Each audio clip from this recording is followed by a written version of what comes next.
Hello friends, NEET exam news में आपका स्वागत है। दोस्तों, जैसे कि आपको पता है कि कल आया था नीट का रिजल्ट, नीट 2024 का रिजल्ट आया था और इस रिजल्ट को लेके इतना सरप्राइजिंग चीज़ें आई हैं कि अब ये रिजल्ट सुप्रीम कोर्ट तक पहुंचने जा रहा है। दोस्तों, जैसे कि आपको पता है कि जो नीट का रिजल्ट आया था उसमें बहुत बहुत बड़े खुलासे हुए हैं। तो कल था बेसिकली 4 जून और 4 जून को नीट का जो रिजल्ट आया था उसने पूरी जो जितने भी स्टूडेंट्स हैं उनमें बहुत ज़्यादा ही टेंशन डाल दिया है। इतना अनएक्सपेक्टेड हाई कट ऑफ गया कि आप अंदाज़ा नहीं लगा सकते। और उसमें मैं बताऊंगा कि क्या क्या फैक्टर्स निकल के आए हैं और किस तरह से स्टूडेंट्स की हेल्प हो सकती है ताकि इस रिजल्ट्स का कुछ प्रॉपर सॉल्यूशन निकल सके। गाइज, आपको पता होगा कि 67 स्टूडेंट्स ऐसे हैं जिनके 720 आउट ऑफ 720 आए हैं। Guys, this is the most breaking news, this never can happen. और सबसे बड़ी बात है कि 720 आउट ऑफ 720 67 स्टूडेंट्स के, तो मतलब ये मान के चलो जनरल ओबीसी एम्स की कट ऑफ 718 पे ख़त्म हो जाएगी। मतलब 1 या 2 नंबर पे तो दिल्ली में जो एम्स मिल रहा है जिसके लिए बच्चों के सपने होते हैं वो तो 718 और 719 नंबर पे, जहां बच्चे 700 नंबर पे मिलने की कोशिश करते थे वो 718 और 719 पे ख़त्म हो जाएगा। तो काफ़ी बच्चों का जो एम्स जाने का सपना होता है वो बिल्कुल टूटता हुआ यहाँ पे दिखाई दे रहा है, क्योंकि 67। अब हमने इस पर कुछ इन्वेस्टिगेशन किया, कुछ चीज़ें मैं हमने आपको निकाल के दिखाई है जो मैं आपको यहाँ पे दिखाने वाला हूँ। सबसे पहले दोस्तों, अगर आपने इसका रिजल्ट आया है और इस रिजल्ट को आपने देखा होगा कि इसमें जो बेसिकली क्या होता है कि जब नीट का रिजल्ट आता है तो जितने भी टॉपर्स होते हैं उनके मार्क्स बताए जाते हैं। तो आपको पता है कि जो ये 67 स्टूडेंट्स आए हैं इनमें 7 स्टूडेंट हरियाणा के हैं और उनके 720 ऑफ 720 आए हैं at the same examination centre. Is this possible? Not at all. India history का कोई भी एग्ज़ाम उठा लो, कहीं से भी एग्ज़ाम उठा लो, एक एग्ज़ाम सेंटर पे एक टॉपर से ज़्यादा कभी कोई बच्चा नहीं मिलता है। इसका मतलब जिस एग्ज़ाम सेंटर पे ये बच्चे थे, सेम एग्ज़ाम सेंटर पे सेम शिफ्ट पे बच्चे थे, इसका मतलब उस एग्ज़ाम सेंटर में कुछ ना कुछ गड़बड़ी हुई है। और वो वैसे भी पता चल जाएगा अगर उन बच्चों का आप, क्योंकि देखो अगर इसको कोर्ट में लेके जाते हैं तो इसके बहुत सारे एविडेंसेस है।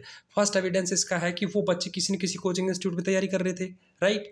उनका कोचिंग इंस्टीट्यूट में रोल नंबर भी होगा, उन्होंने टेस्ट सीरीज ज्वाइन कर रखी थी, उनके टेस्ट सीरीज़ के मार्क्स चेक कर लो।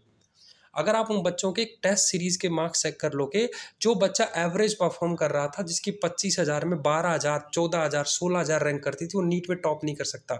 तो सबसे पहला अगर पुलिस को एविडेंस इकट्ठा करना है तो ये करना है कि उन बच्चों में जहाँ पे भी ये बच्चे हुए हैं उन बच्चों का 720 आउट ऑफ 720 उन कोचिंग इंस्टीट्यूट में जाओ और उन्होंने पूरे साल में जितने भी एग्जाम क्वेश्चन पेपर से दिए हैं उन सबको उठा के देख लो, अगर उनके किसी में भी अच्छे मार्क्स आ रखे हैं। तो दोस्तों, ये बहुत बड़ा स्कैम होने जा रहा है। मैं सभी बच्चों से रिक्वेस्ट करूंगा कि वीडियो को इतना शेयर करो कि ये वीडियो एनटीए तक पहुंचे और इसका एक सॉल्यूशन निकल सके। और उन सभी कोचिंग इंस्टीट्यूट तक पहुंचा दो जहां पे जो कोचिंग इंस्टीट्यूट अपने स्टूडेंट्स होने का दावा कर रहे हैं उन बच्चों की, क्योंकि देखो जितने भी इनके एग्जाम सेंटर पे जितने भी इनके टेस्ट हुए थे तो ऑब्वियसली उन टेस्ट सीरीज का रिजल्ट तो आपको खुद पता है, वो तो ऑनलाइन आपको मिल जाएगा। तो उनका स्क्रीनशॉट आप मुझे भेजिए ताकि नेक्स्ट वीडियो में मैं उनको एक्सपोज कर सकूं। तो पहली चीज़ तो दोस्तों ये मैं आपको बता देना चाहता हूँ। दूसरी चीज़ कि इतनी ज़्यादा कट ऑफ और आप देखते हो बहुत ज़्यादा भीड़ हो गई है, उससे क्या हुआ है कि अगर किसी के 700 से कम मार्क्स हैं, लेस देन 700, तो उसमें तो कोई पॉसिबिलिटी है नहीं। अगर ये बच्चे सही होंगे तो ऑब्वियसली उनके जो भी टेस्ट सीरीज होगी उसमें अच्छे मार्क्स आए होंगे। तो और देखो सबसे बड़ी बात है सेम एग्जाम सेंटर पे वो पॉसिबल नहीं है। मैं तो ये बोलता हूँ उन बच्चों से अगर दोबारा पेपर भी दिला दिया जाए तो भी 720 आउट ऑफ 720 आने की पूरी पॉसिबिलिटी नहीं है। लेकिन अगर हमें अब इसका दूसरा फैक्ट ये है कि हम ये भी मान के चलें कि बच्चों के आए होंगे, मेहनत की होगी, तो उनके काम करते हैं ना, उन्होंने जितने साल में जितने पेपर दिए ना कोचिंग इंस्टीट्यूट में, उनके देख लो कितने मार्क्स आ रहे हैं कि उनकी कोचिंग में 60 बच्चों की क्लास में कौन सी रैंक आती थी, आप उसी को निकाल लो, उसी से साफ साफ क्लियर हो जाएगा। तो इस चीज़ को दोस्तों पूरा खंगालना है और इसको कोर्ट तक लेके जाना है, क्योंकि बच्चों के भविष्य के साथ खिलवाड़ है। आपको जो भी एविडेंसेस मिलता है you share this particular video to your friends, जो भी बच्चे हैं जो भी कोचिंग इंस्टीट्यूट है उनमें शेयर करिए।